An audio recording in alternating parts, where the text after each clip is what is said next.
يا مساء الفل، ازيكم عاملين ايه؟ يا رب تكونوا بخير. انا نسمة ودي قناة نستو تورتن، نعمل مع بعض 3D كيكس. والنهاردة هنعمل تويتي 3D كيك. تويتي من الشخصيات اللي انا بحبها جدا، عشان كده قررت ان انا اعملها كيك واوريكم ازاي قدرت اعملها تطلع جميلة بالشكل ده. اول حاجة انا عملت قاعدة عليها مكان اللي هيكون فيه الراس بتاع تويتي، وبدأت أحط فوقيها طبقات الكيك والكريمة.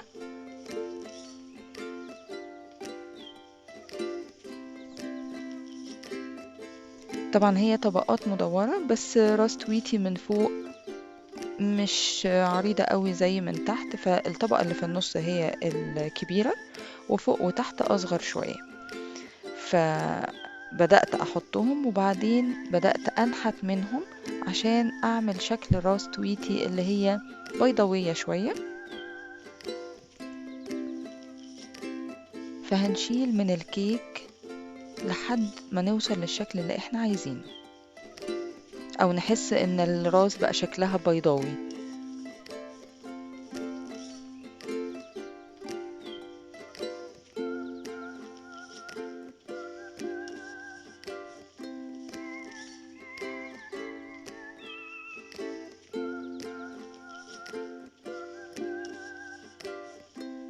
طبعا كل الكيك اللي احنا بنقطعه ده احنا مش هنرميه، احنا هنستعمله تاني، لان راس تويتي زي ما قلت شكلها بيضاوي، ففي بعض الاماكن هتحتاج ان احنا نزودها كيك مش نشيل منها كيك.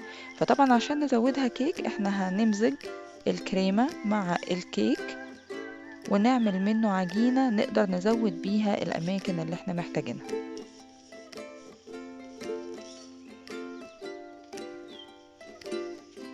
الشكل دلوقتي بقى معقول بيضاوي إلى حد ما.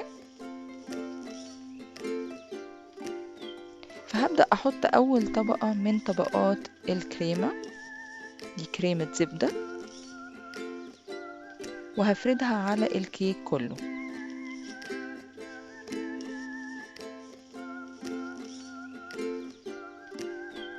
وبعدين هبدأ أحط عجين الكيك اللي قلتلكم عليه، أزود بيه الأماكن اللي لسه مش مظبوطة عشان أوصل للشكل البيضاوي اللي أنا عايزاه.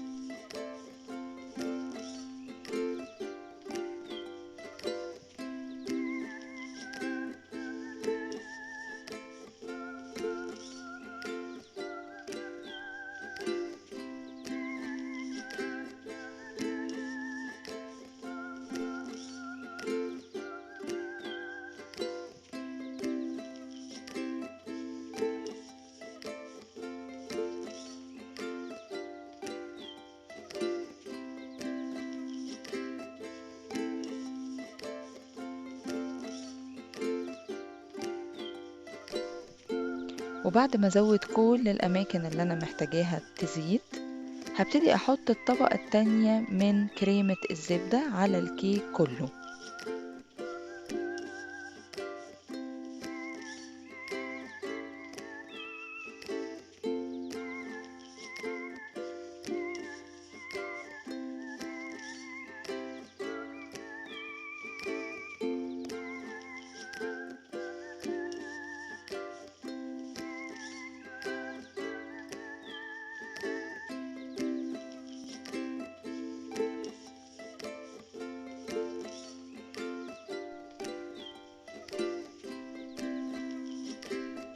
بعد ما خلصت ووصلت للشكل اللي انا عايزاه بالظبط، شكلها بيضاوي مظبوط، هبدأ في مرحلة عجينة الشوكولاتة.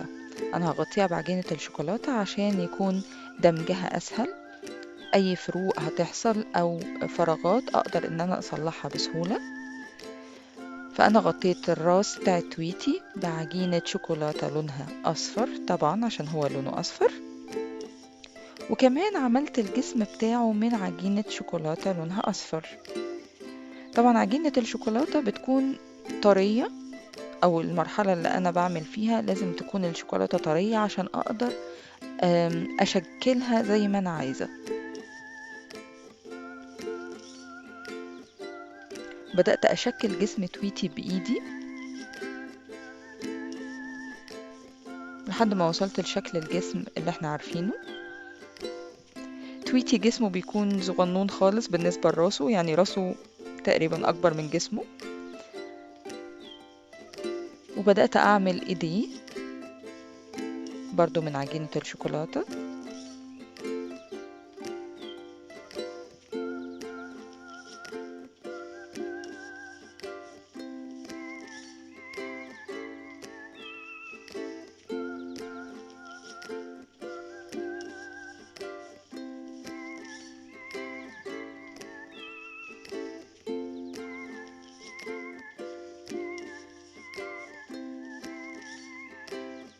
وعملت له كف صغنون إن يكون فيه صوابع لإيده، وهو هيكون قاعد على الأرض ساند بإيده، ورجليه هتكون من الناحيتين برا ايديه.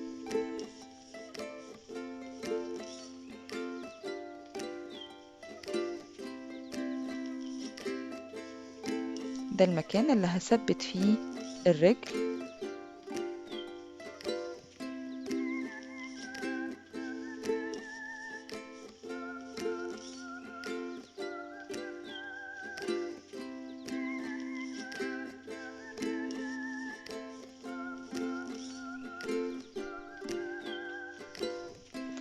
طبعا مكان الفروق في الراس أنا بدأت أدمجهم مع بعض بالطول بتاعتي، وهي العجينة طرية عشان يندمج مع بعض بسهولة.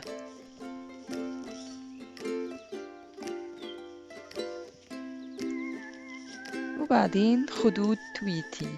خدود تويتي طبعا مميزة جدا، هي يعني مدورة شوية، فأنا جبت عجينة شوكولاتة صفرة مدورة وعملت كل خد فيهم بعجينة مدورة،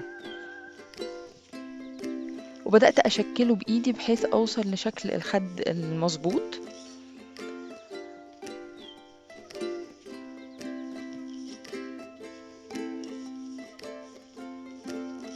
الشكل كده بقى مظبوط.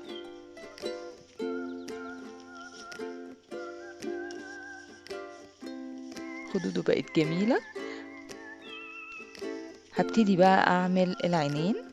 أنا طبعت صورة لتويتي عشان أعمل شكل العينين من على الصورة تكون شكلها دقيق أكتر. فعملت عجينة لونها أبيض، وبعدين نحت عليها شكل العين الجزء الكبير الأبيض، وقطعته بالكتر.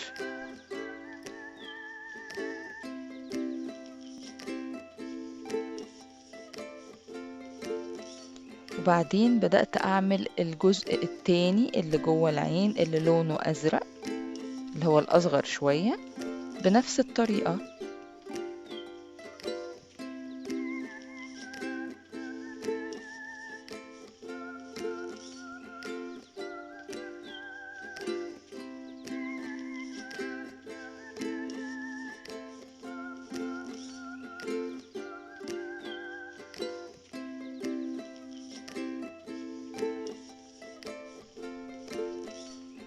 ولزقت الجزء الأزرق اللي أنا قطعته فوق الجزء الأبيض.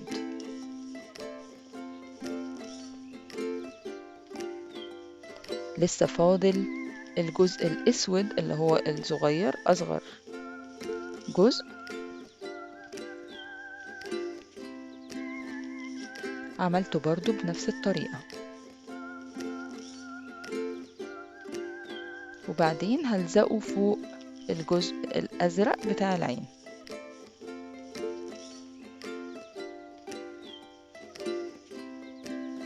كده عين تويتي بقت جاهزة.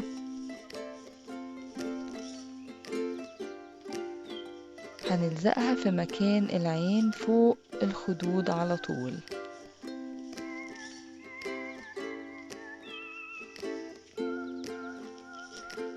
وبعدين عملت له الرموش، كل عين 3 رموش.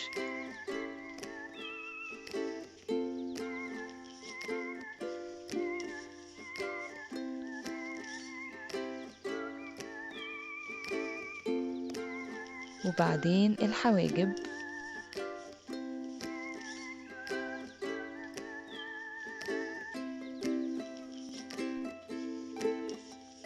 ناقص المنقار الأورنج بتاعه. فأنا عملت من عجينة شوكولاتة لونها أورنج الجزء اللي تحت من المنقار الأول، شكلته بإيديا وهي العجينة طرية، وبعدين ثبته في مكانه. أنا استخدمت مية عشان أثبت بيها.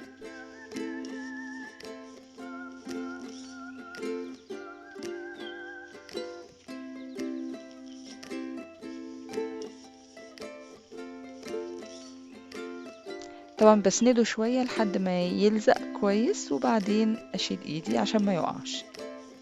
وبعدين بدأت أعمل الجزء التاني من المنقار، الجزء اللي فوق بنفس الطريقة، بس الجزء اللي فوق عشان أثبته مش هستكفي بس بالمية، لأنه ممكن يسند على الجزء اللي تحت من المنقار ويقعوا هما الاتنين. فأنا استخدمت خلة سنان وثبت بيها الجزء اللي فوق من المنقار مع المية. وبعدين بالطول بتاعتي بدأت أظبط شكل المنقار، أفتحه شوية عشان يكون شكله مظبوط وكيوت.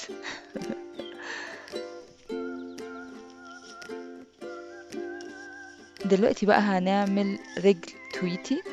رجل تويتي بالنسبة لحجم جسمه تعتبر برضو كبيرة، فهنعمل من عجينة شوكولاتة لونها أورنج شكل الرجلين،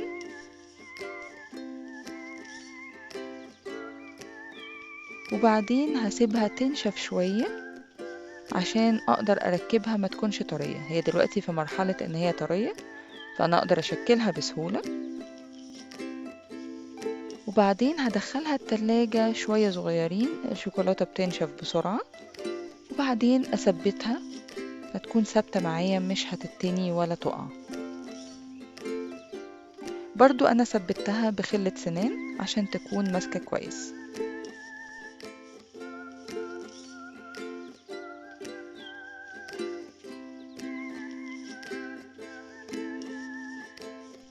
والديل كمان ثبته بخلة سنان، وأنا كنت مجهزاه وحطاه في التلاجة، عشان كده هو خد الشكل الناشف بتاع الديل ومش بيقع. طيب في 3 شعرات لتويتي بيكونوا واقفين كده في الهواء، فأنا جهزتهم برضو من عجينة لونها أسود وثبتهم بالمية. بس طبعا خرمت في راس تويتي 3 أخرام عشان يدخل فيهم الشعر، وبعدين ثبتهم. وده الشكل النهائي لتويتي، شكله كيوت جدا. يا رب يكون عجبكم. يا ريت تقولوا لي رأيكم في الكومنتات، وما تنسوش تعملوا سبسكرايب لنستو تورت عشان توصل لكم كل تورتاية جديدة بنعملها. وأشوفكم التورتاية الجاية. باي باي.